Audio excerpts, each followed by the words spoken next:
Today we're doing a full spine class, and so this is an introductory class to kind of help give you an idea of what does spine-specific training look like. And so quite often when you have lower back pain, it's not because you put yourself into weird positions, it's not because of your posture, it is simply because you have an untrained back. And so you might be training your lower back in a way that just doesn't really make sense when you think about it from like a support perspective, as your spine does a lot of things. One is it houses all of your nerves. So a lot of the issues that people get when there are structural changes to your back sort of manifest in that. And so a loss of motion through various segments of the spine is the one thing. The second thing is we're gonna start actually with a little bit of hip, and that's because your hips are inextricably tied to your lower back. In therapy, often we say you look above and below a joint. So if you've got some back issues, I'm probably going to be looking at your hip. So that's where we're going to begin. In terms of tools you might need for today, we have a large ball. This is going to be useful in a moment to show you spine rotation or your spine articular rotation. Beyond that, you may need a really thick pillow. You can also use one of these blue foam pads right here. And we may need a stick depending on the level of your hip and your spine mobility to begin with, okay? So the first thing we're gonna do is think of it as more of a neuro reset. And so we're gonna take either our pillow, I didn't mention this, but you can also use a foam roller. The yoga block works as well. So we're going to lie on our back. We're going to place the foam roller below our knees between our legs, okay? So what I want you to do is to bridge up while squeezing, giving it a nice sort of 3 out of 10 contraction. And so the second thing I want you to do while you're in this position is try to pull lightly on the hamstrings. So you should feel a little bit more of a tug into the hamstrings. And I want you to take 10 deep breaths in this position. So we'll start here.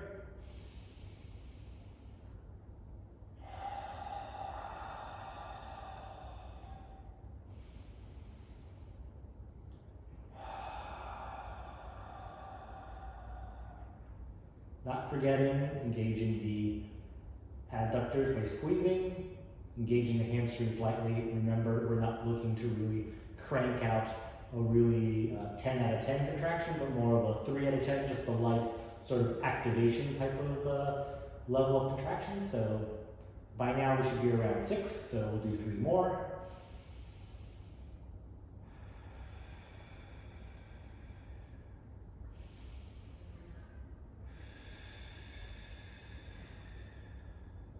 Last one.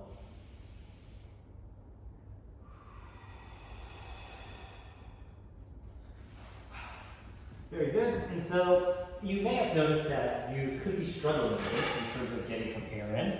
So that tells us a lot. This may be a topic to cover in a future class, and that's kind of what does the diaphragm do in relation to the rest of our body, rib cage, sort of pelvic and torso area, because a lot of these things can manifest in other issues, and you'd be surprised how focusing on just your breathing can have a positive on things up and down from your midsection, okay?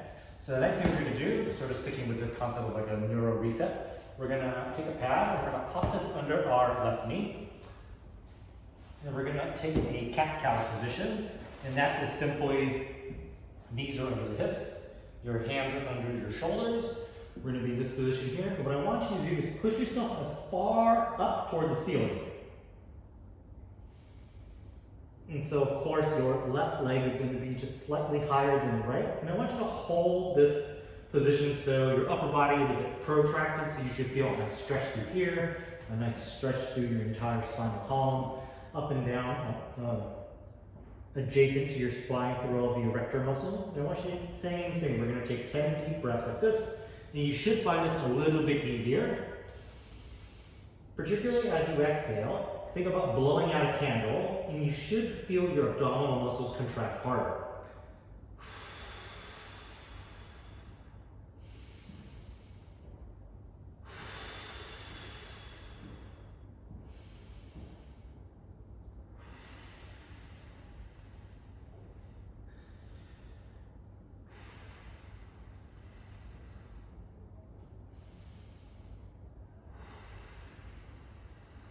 about halfway. Keep going as I talk. So what you should be feeling is as you exhale and you go through this, you should be able to get just a little bit deeper and closer to the ceiling, almost like you're maybe 1/4 of an inch higher. And just keep breathing. We'll do 2 more.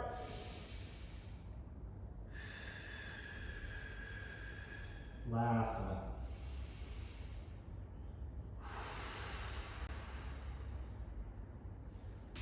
There you go. So the first thing we're going to start with is a spinal cod. And that's kind of a thoracic-based rotation. I'm going to do it on my knees so it's a little bit easier for me to see this. You can do this off a chair as well. The reason for the big ball is that it gives you something tactile to kind of fold over. Because if I told you I want rotation without your lower back really coming into play, it might be kind of hard for you to feel. So this is the simplest way that I like teaching people. So I tell folks, hug the ball. And so naturally, if I turn, you already kind of, it's easier to kind of fold over. So you notice that comes from higher up as opposed to this, which is lower back. And you can see me even sort of shifting backwards. And so that's not what you're looking to do. Okay? So we're going to start here. We're going to flex forward, right? So just fold that upper back and mid back over the ball. From here, we're going to rotate. Doesn't matter. You can mirror me or you can follow the same direction. From here, we're going to do a side bend. And now we're going to rotate backwards into extension. So as you can see, if you kind of squeeze your glutes, it keeps you from shifting all the way back. And you'll know you are because if you're in this exact same position, you'll feel your quads engage very hard. Keep rotating to the opposite side. From here, side bend, rotate, and come around the front. Good. And then we'll go back the other way. So rotation. Give me a side bend. Coming around the back. Nice and controlled. Rotating and side bending. Flexing forward and back to the middle. And so if I were to do it without the ball, so that you can see, we'll do one more. I'll do it from the side so you have a different view. So I'm going to cross my arms. We're going to flex forward. We're going to rotate to one side. Side bend. As I come around to extension, you can see that I'm not, my pelvis isn't all of a sudden jumping forward. It's just trying to stay in the exact same position. Wrap it around. Give me some rotation in a side bend. And coming back around to the front and go in reverse. Rotation, side bend, wrapping around to extension, rotation, side bend to the opposite side, flex forward, and done. So again, noticing that most of the pressure should be coming from this part of your back and not down here. Hopefully that wasn't too bad. So the next thing we're going to do are some spinal segmentations, or cat-cow in a segmented way. So what that means is, again, if I take the approach of knees under my hips, hands under my shoulders, we're going to move, let's say starting with the lower back, okay? So I'm going to be in this position here, and the first thing you want to feel move is your pelvis. So you should feel that. So if you notice, this is mostly my pelvis, as opposed to sort of this big motion like that, right? This is my, you can see my whole spine moving now. So you're trying to just control at the lower end. So if we go into flexion, so think about going toward the ceiling. Pelvis, lower back goes with it. Mid back, upper back, head. Now we're going to go in reverse from the top. So extension, so look up. Or look forward. Bring your sternum up towards your face. So the thing you want to avoid is this. This is just my shoulder blades moving, as opposed to that, which is now sternum up toward my face. Now mid back, lower back, and pelvis. And then in reverse again.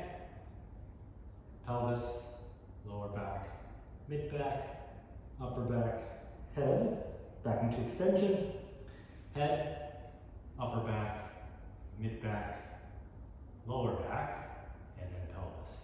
Last time, tuck your pelvis, round your lower back, your mid back, your upper back, your head.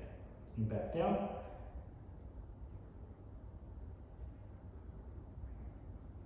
Good. And so the one thing I want to point out before we continue is you should feel, when you're up toward the ceiling and you're going into flexion, you should feel just a big stretch. So for most individuals, their upper back or their mid back is generally pretty safe to sort of push into that flexion, that position. So if I'm here and I'm really pushing, you should just feel a big stretch. That same feeling should be found down here. And so a big point that I like to make sure that people I work with understand is that if I'm moving and I don't feel that, that is a problem. Because that's an area that now I don't really have a good connection to. So that's something for like a different day, but in terms of using that movement as a way to assess what's going on, that is why we do that, okay? So I'm gonna turn to the side again. And we're gonna do a two-way positional isometric for both in the cat-cow position from a flex position and from an extended position. So if we start down into extension, remember that the upper back isn't just the shoulder blade sinking down, it is the sternum going up, okay? So I often coach people, you don't necessarily have to do the neck portion. You could kind of save your neck separate to that, because I know it is a bit uncomfortable to sort of crank on your neck. So you can kind of just relax in more of a neutral position, but again, sternum up, okay? So the two contractions you're going to do is you're going to try to drag your limbs forward and back. So what I mean by that is the pressure over my hand keeps me in place. As I pull, because my weight's over my wrist, I shouldn't move. I'm trying to now pull my knee toward my face. And so what you start feeling is more contraction through your spine, and it should be pain-free. So if it is uncomfortable, do stop or ramp down the intensity. So if we're here, we're just gonna sink in that position and just relax for a moment. And then contraction 2 is you're going the opposite way. So now you're trying to drive your hands forward and trying to drive your knees towards your feet. And what you should feel there is an even greater contraction through your lower and through your entire spine, technically. Okay? So if we're ready, we're going to be here. And what I want you to do is, again, think about turning the dial on volume and slowly start trying to pull everything in. So the harder you pull your upper body, the more it will bias the upper back, and the more you pull on your lower body, the harder it will bias your lower back. So it should be about equal. So we should be ramping up around 60-70% now. So we'll hold max intensity for 10, 9, 8, 7, 6, 5, 4, 3, 2, 1, and now opposite direction. So hands toward the head, knees toward the feet. Pull, pull, pull. Remember with the sternum, try to pull up toward the face.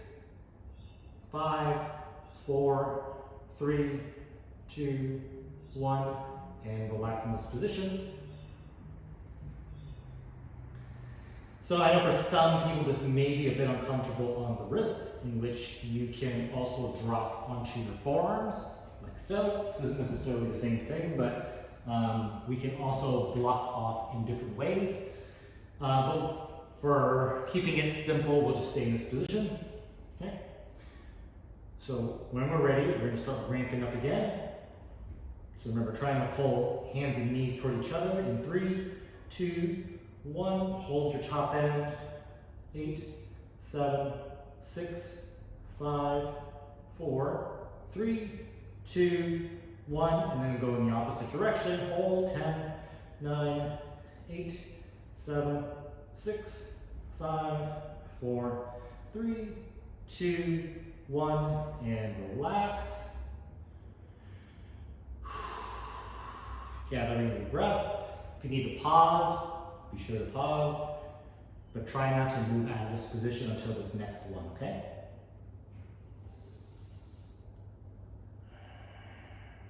We'll start in 5 seconds. Start ramping up, trying to pull the hands and knees toward each other. And hold here. 5, 4, 3, 2, 1. Good. Opposite direction. Hands and knees apart.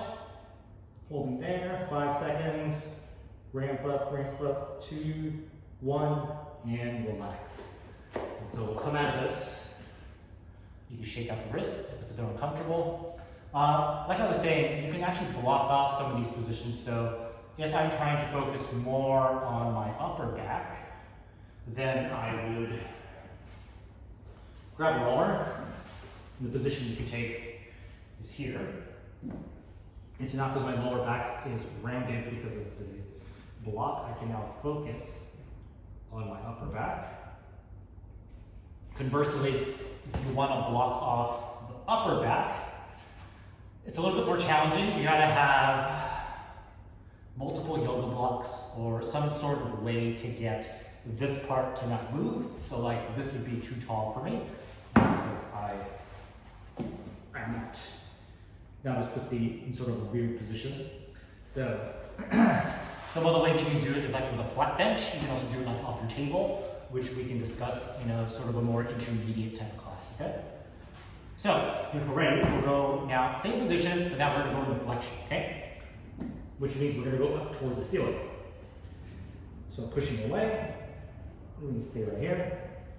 We're gonna hang out for a moment, kind of gather and settle into this position. Breathing, we will start in 5 seconds. So now, in this case, actually we're going to pause. We're going to reverse the motion. So instead of pulling in first, you're going to drive the hands and knees, the legs opposite. And so you're going to feel a little bit of lower abs, and you should feel your back sort of stretching more. When you pull in, when you pull hard with your lower body, you will feel it in your abs. The goal is technically to try to relax your abdominal muscles and try to pull deeper into the stretch. I know it seems a little bit abstract of an idea, but the goal is to increase the stretch and not necessarily just the contraction of the abs. When you do it, you'll know what I mean, okay? So we'll start ramping up. Remember, trying to drive the hands and knees apart. Working your way up to your safest, greatest isometric effort. Hold here for 10, 9, 8, 7, 6, 5, 4, 3, 2, 1, and pull. Remember, try to pull and get more of a stretch.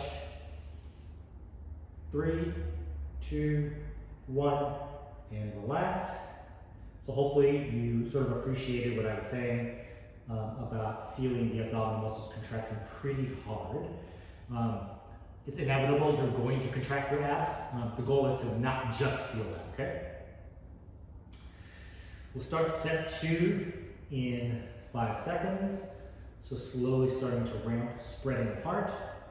Pushing, hold here, 10, 9, 8, 7, 6, 5, 4, 3, 2, 1. Pulling everything in, holding here. 5 seconds, 3, 2, 1, and relax. I'm going to take a bit longer for this third set. Again, if you need to get out of position, try not to, but if you have to, get out of it and then get right back in. We'll start the next one in 10 seconds. So slowly start driving. 5 seconds we'll begin. Ramping up a little bit more quickly. Hold here. 5, 4, 3, 2, 1, pulling everything inward, feeling those abs a bit. You should be feeling some of the pecs, some of the lat muscles engaging, and good, relax. Very good. We'll take a moment. Also, for those that have a bit of discomfort through the wrist, kind of giving it a break. Now we're going to upload all of that information and just use the same cat-cow we did earlier. We're going to go up and down 3 times, and then we'll move on, okay? So, starting from the lower back, we're going to go down toward the floor. So, pelvis, lower back, mid, upper, neck, and then going down toward the floor. So, head toward the floor, upper back toward the ceiling, mid back, lower back, pelvis. That's 1. We'll go again, down, going up,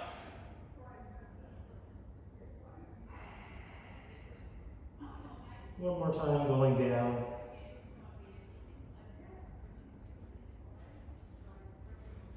and going back up.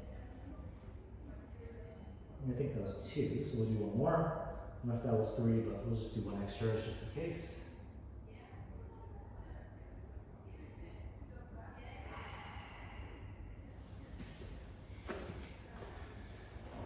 Very good. Hopefully it doesn't feel too bad.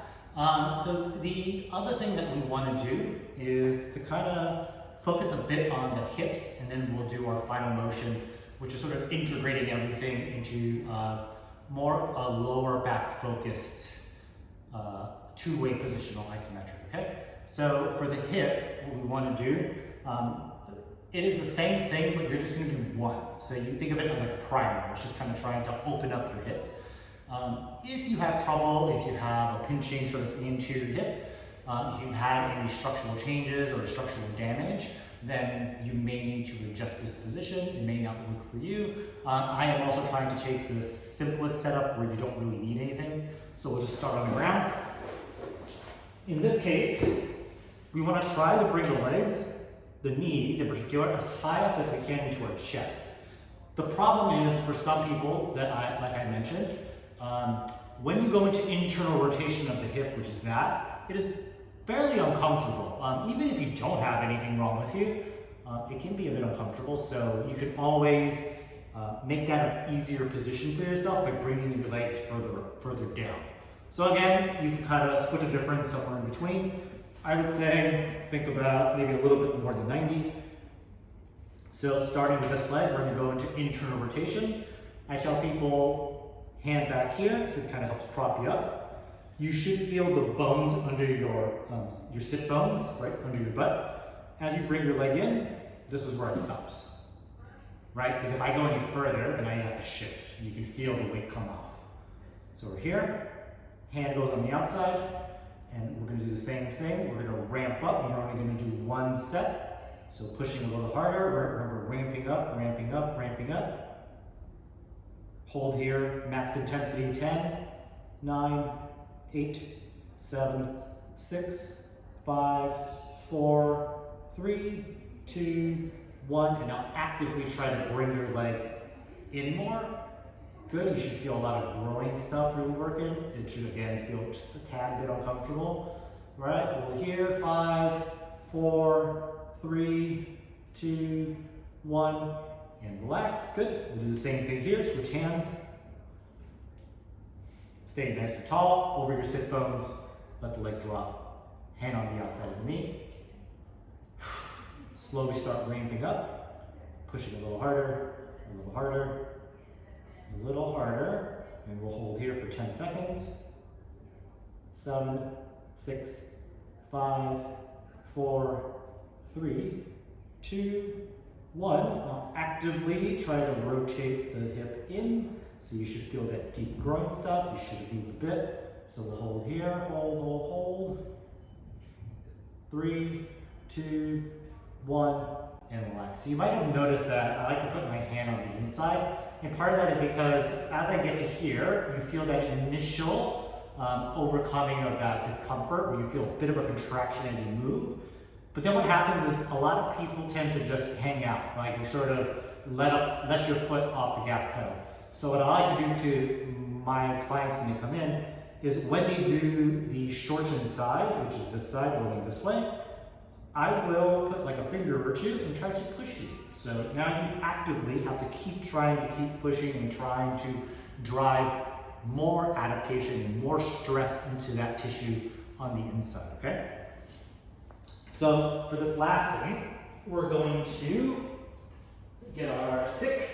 So a broomstick, a PVC stick, this is just an extra sort of broom handle.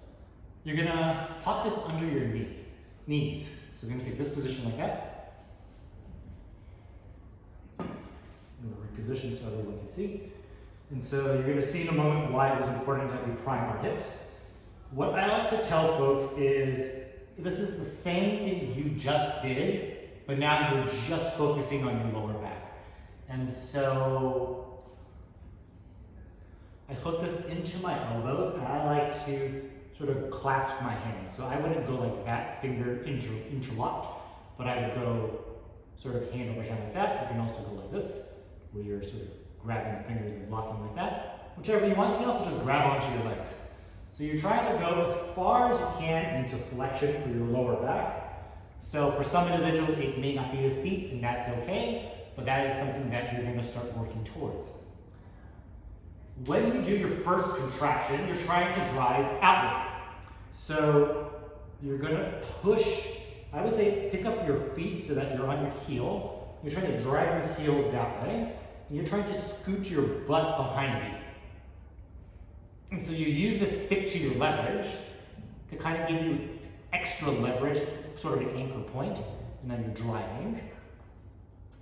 Contraction 2 is you're trying to pull in.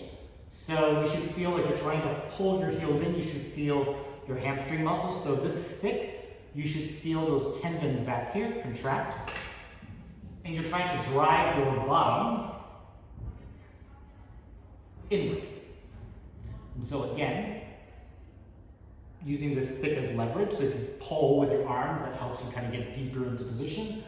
But what you're trying to appreciate is the stretch sensation you're getting through the entire lower back, along the erectors or like along your spinal column, okay? So we're gonna start here. Taking this position, we're slowly gonna start ramping up, going outward.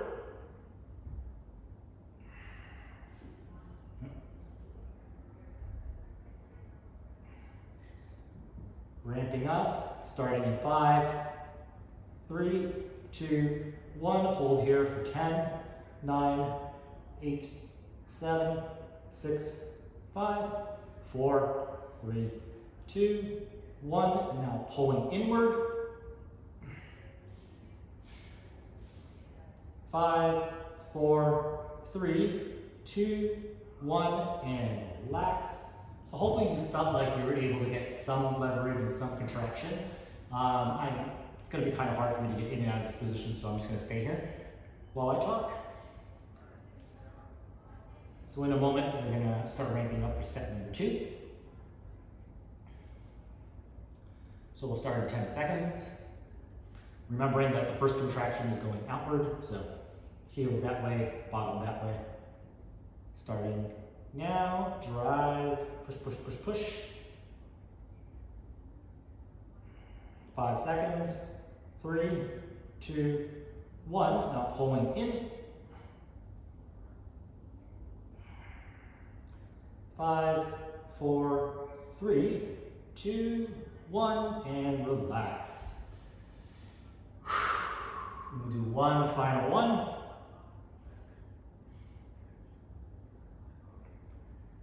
And we'll start in 10 seconds, so if you want to start ramping up now, you can. 5 seconds. Push, push, push. Hold here for 10, 9, 8, 7, 6, 5, 4, 3, 2, 1. Pulling everything inward. Good. Holding here. 5 5 more seconds as hard as you can. And relax. Very good.